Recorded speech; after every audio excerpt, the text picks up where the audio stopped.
fresh in the door from sunny Marbs, Kathleen McNamee. Good morning to you. How are you?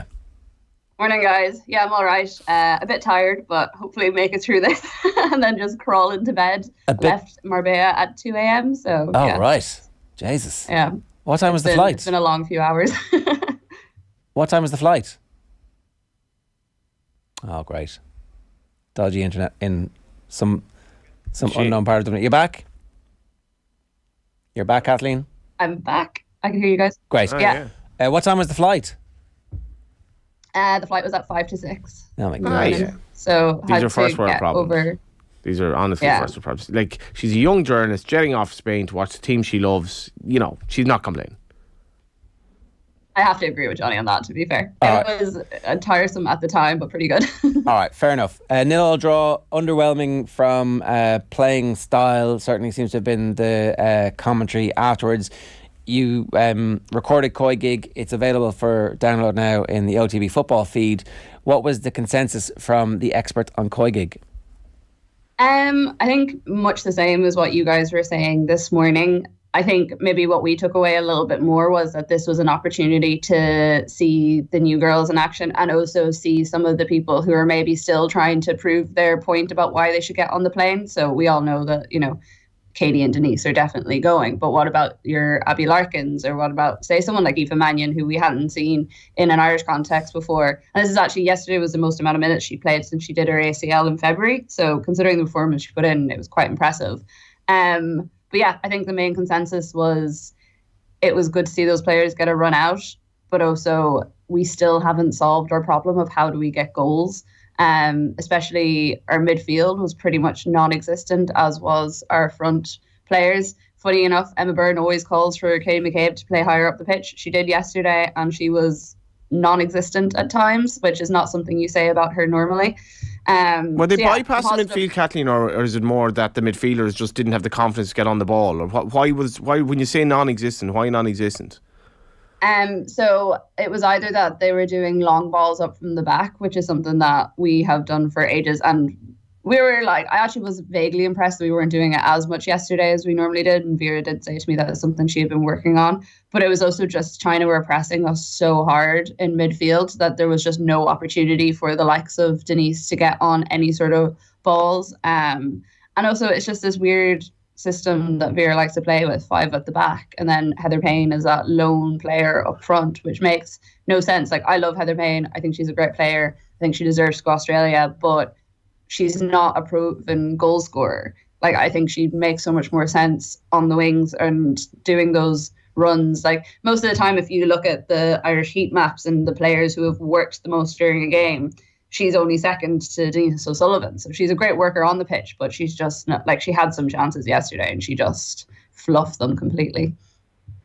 The other part about this is that, like, ultimately it doesn't really matter. These are friendlies in the build up to the World Cup. Try and make sure that you find some new players. Make sure your key players don't get injured, but are in something approximating form. And the 2 games against America are going to be an opportunity for us to have a backs to the wall preparation for our games against Canada and Australia.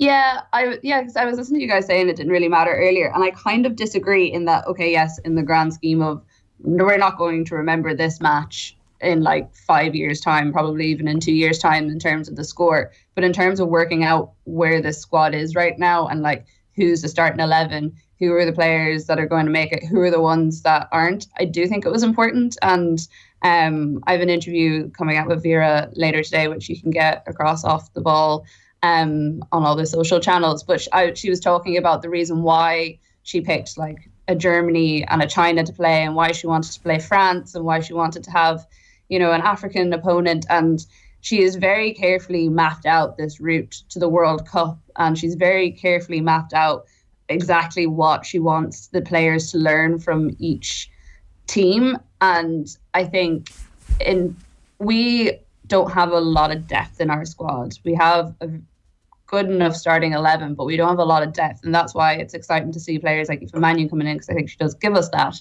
On days like yesterday, you could tell quite quickly the players that were rising to the occasion and the ones who weren't and the ones who maybe have to be a little bit worried and have to prove something over the next couple of months. So I think from that perspective, it is important. It's really important in the short term, but in the longer term, not so much, I suppose. Yeah, I guess 100%. It's clearly important for Vera and for the players. It's like the league, the Alliance Football League doesn't matter, but it's really important to the individual players and the team. And so I buy that. I guess I'm making the point that like if Katie McCabe isn't playing well or if Denise Sullivan isn't playing well, that's probably because they're not that tuned in or excited about the fact that this is a game with nobody watching, and they're grand. I don't expect them to do a 10 out of 10 performance in those matches. But also if you look at like their attitudes in general, like they are the sort of players who give 100%. Okay, they might not maybe do the crunching sort of tackles, but also like they were like Katie yesterday looked frustrated. She looked annoyed on the pitch. And I don't know if it's a combination of not getting the ball she wanted or if it's like the club stuff coming into it as well. So like you also, as much as Katie is definitely on the plane, you also don't want your captain and your main player coming off the pitch frustrated, no matter if it's a friendly or a World Cup game or whatever it might be. Is that the end of the experiment of her playing further? So when you said she played further midfield, was she playing on the left of the three in midfield, or where was she playing? So she was on the left up. There was like Heather Payne, and then it was kind of Katie and Denise on the two different sides, but like she was really, really struggling with it. Like there was a couple of times where she was just running over to the right side just to try and get involved in play, and getting quite annoyed. The referee was quite bad as well, and she was getting quite a lot of heavy hits, and I think he went in his pocket once for a yellow card, but that was it. I don't know if it's the end. It was interesting. Emma Byrne has always called for Katie to play higher up, and she was eating her words on Coigig last night, because the issue is we just don't have the service to get the ball to players like Katie when she is playing there. So she's got to play left wing back, and we've got to run the game through her. And maybe that's one of the conclusions that you draw from matches like this. Yeah, well, also another thing that the girls suggested last night was having like a midfield four and like actually developing that as a stronger positional thing. Like a lot of the positioning yesterday was a little bit strange. You know, I don't really think Megan Connolly should be playing in the back line. I think she's far better in midfield and gives us a lot more options there. Now, when Niamh Fahey comes back, that may change around a little bit.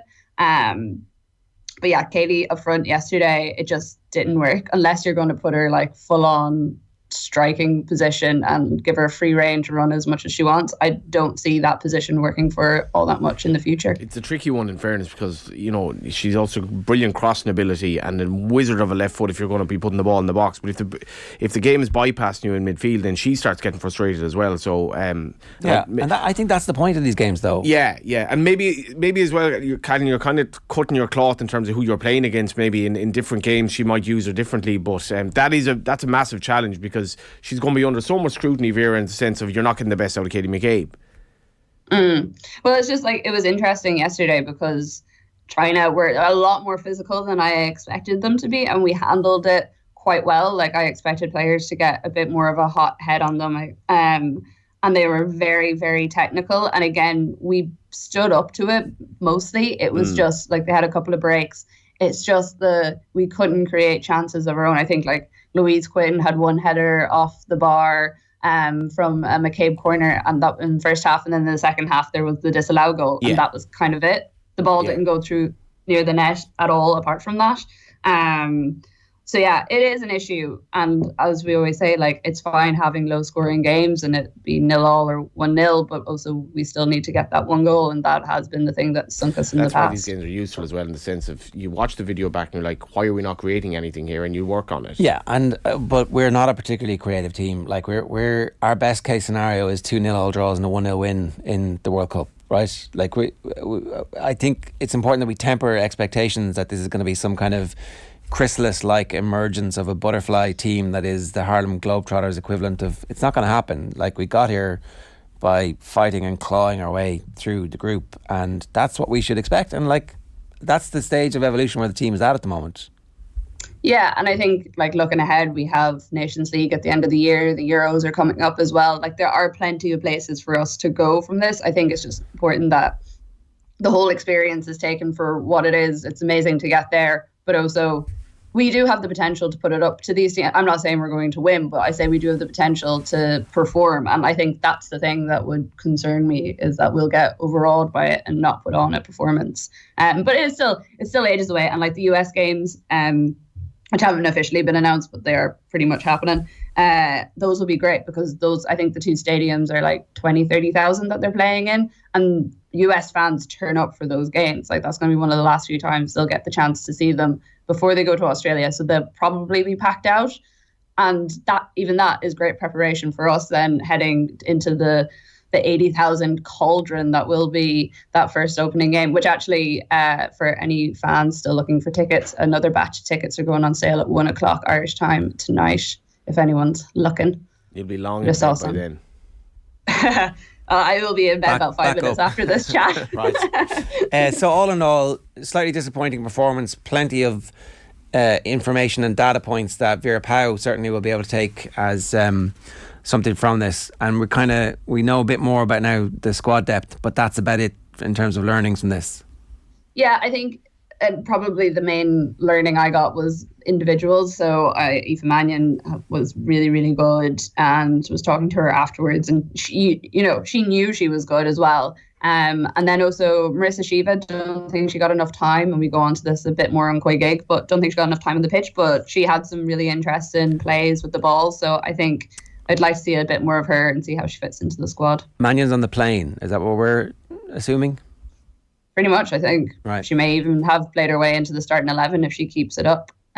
She was, from get-go, so impressive. And she was behind Courtney Brosnan. She was the loudest person on the pitch, because there was only about 50 people in the stadium. I think journalists probably outnumbered fans and parents. But you could hear everything they were saying, and she was impressive. Like, her vision, very, very good. Her confidence on the ball, very good. Like, a Chinese player could have her backed into the corner, and she would have the confidence to hold the ball herself and actually play it out of defence, rather than just doing our normal thing, which was to whack it away. All right. Good stuff, Kathleen. Enjoy the sleep, and thanks very much for joining us. Thanks, guys.